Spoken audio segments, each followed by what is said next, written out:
Hello viewers, welcome செய்கிறேன் அக்மல் ஃபுட்டுக்கு. ரொம்பவும் டேஸ்டியான ஹெல்த்தியான ஒரு பால் பணியாரம் தாங்க செய்ய போகிறோம். இது வந்து உளுந்து வச்சு செய்யறதால ஹெல்த்தியாகவும் இருக்கும். இதில் பார்த்தீங்கன்னா தேங்காய் பால் வந்து சேர்த்ததால இதுவுமே வந்து ஒரு ஹெல்த்தியான ஆப்ஷன் தாங்க. தேங்காய் பால் இல்லை அப்படின்னா பசும்பால் கூட நல்லா வந்து நீங்கள் காய்ச்சி ஆற வச்சுட்டு சில்லுன்னு செஞ்சு யூஸ் பண்ண முடியுங்க, நல்லாவே இருக்குங்க. இப்போ இதில் வந்து கொஞ்சமாக வந்து நம்ம ஏலக்காய் பொடி வந்து சேர்த்துக்கலாம். ஒரு 1/4 டீஸ்பூன் எடுத்துருக்கிறேன், நல்லா மணமாகவே இருக்கும். தேவையான அளவுக்கு சர்க்கரை வந்து சேர்த்துக்கலாம். இந்த சர்க்கரை வந்து இனிப்புக்கு ஏற்ற மாதிரி வந்து கூட்டவோ குறைக்கவோ சேர்த்துங்க. இதுக்கே நல்லா நம்ம வந்து மிக்ஸ் பண்ணிக்கலாம். ஃபஸ்ட்டில் அடுப்பில் பேன் வச்சுருக்கேன். 1 டேபிள் ஸ்பூன் நெய் போட்டுக்கலாம். இது கூடயே வந்து நான் முந்திரி திராட்சை வந்து ஒரு டேபிள் ஸ்பூன் வந்து எடுத்துக்கிட்டேன்.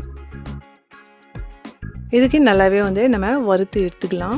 இந்த மாதிரி போட்டு நம்ம அதில் சாப்பிடக்குள்ள நல்லாவே வந்து டேஸ்ட் இருக்குங்க. பசங்களும் பார்த்திங்கன்னா ரொம்ப வந்து டேஸ்டியாக இருக்குது அப்படின்ட்டு அதிகமாக வந்து சாப்பிடுவாங்க. ஏன்னா நம்ம வந்து செய்யறது வந்து ஹெல்த்தியான ஒரு ஆப்ஷன் தாங்க. உளுந்தெல்லாம் போட்டு நம்ம வந்து செய்யக்குள்ள நல்லாவே இருக்குங்க பசங்களுக்கு.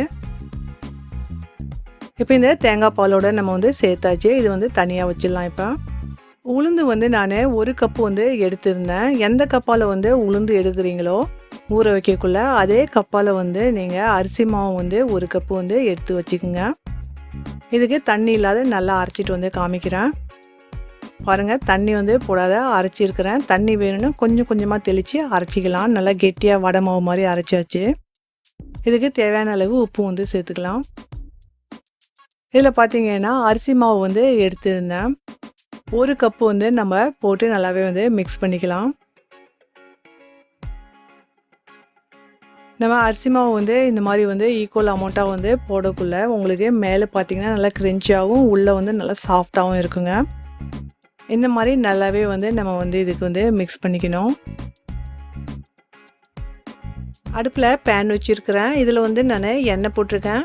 எண்ணெய் வந்து அதிகமாக வந்து போடாதீங்க, கொஞ்சம் வந்து கம்மியாகவே வந்து போட்டுக்கலாம். இந்த டெம்பரேச்சர் பார்த்திங்கன்னா ரொம்ப ஹை ஃப்ளேமில் வச்சு செய்யக்கூடாது, நம்ம மீடியம் ஃப்ளேமில் தான் வச்சு செய்யணும். ஹை ஃப்ளேமில் வச்சு நீங்கள் செஞ்சீங்க அப்படின்னா இது வந்து வெடித்து மேலே வந்து தெரிக்குங்க, பார்த்துங்க.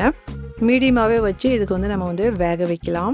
2 பக்கமும் வந்து வேகிற வரைக்கும் நம்ம வந்து இதுக்கு வந்து வேக வைக்கணுங்க. ஃபஸ்ட்டில் வந்து கொஞ்சம் நேரத்துக்கு வேக விடலாம், அப்புறமா வந்து திருப்பி விடலாங்க. மறக்காதீங்க, இது வந்து ஃப்ளேம் வந்து ஹையில் வைக்கக்கூடாது, மீடியத்தில் தான் வைக்கணும்.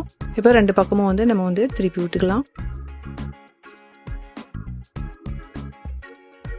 இந்த ரெசிபி பிடிச்சிருந்தா மறக்காத ஃபேமிலி அண்ட் ஃப்ரெண்ட்ஸோட அதிகமாக வந்து ஷேர் பண்ணுங்கள். இதில் பார்த்தீங்கன்னா அதிகமாக ஸ்நாக் ரெசிபி எல்லாமே இருக்குது. தேவைன்னா நான் வந்து ஒரு 5 வந்து கீழே வந்து உங்களுக்கு லிங்க் கொடுக்குறேங்க, பார்த்துங்க. பாருங்கள், 2 பக்கமுமே வந்து நல்லா வந்து வெந்து வந்துருச்சு. கொஞ்சம் கலரும் வந்து சேஞ்ச் ஆகிடுச்சு, கோல்டன் கலராக. மேலே பார்த்தீங்கன்னா நல்லா கிறிஸ்டியாகவும் இருக்கும், உள்ளே வந்து உங்களுக்கு நல்லா வந்து சாஃப்டாகவும் இருக்குங்க.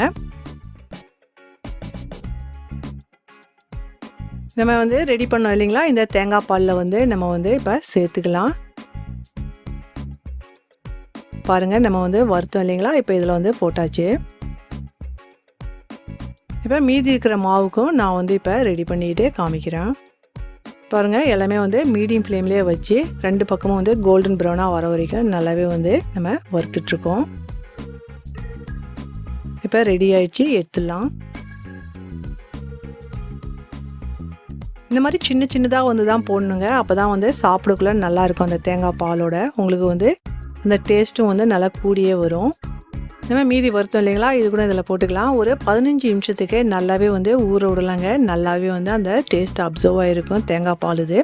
இதில் நம்ம வந்து முந்திரி திராட்சைலாம் வறுத்து போட்டோம் இல்லைங்களா, இப்போ இது கூட வந்து பார்த்திங்கன்னா இது கூட சேர்ந்து சாப்பிடக்குள்ள அவ்வளோ டேஸ்டியாக இருக்குங்க. நம்ம பாயசத்துலலாம் போட்டோன்னா எவ்வளோ டேஸ்டியாக இருக்கும், அந்த மாதிரி இந்த பணியாரம் வந்து நல்லாவே வந்து பால் பணியாரம் உங்களுக்கு அவ்வளோ டேஸ்ட்டாக இருக்குங்க. பசங்களுக்கு ஈவினிங் ஸ்நாக்காக வந்து ஹெல்த்தியாக இந்த மாதிரி வந்து செஞ்சு கொடுங்க. Enjoy your food.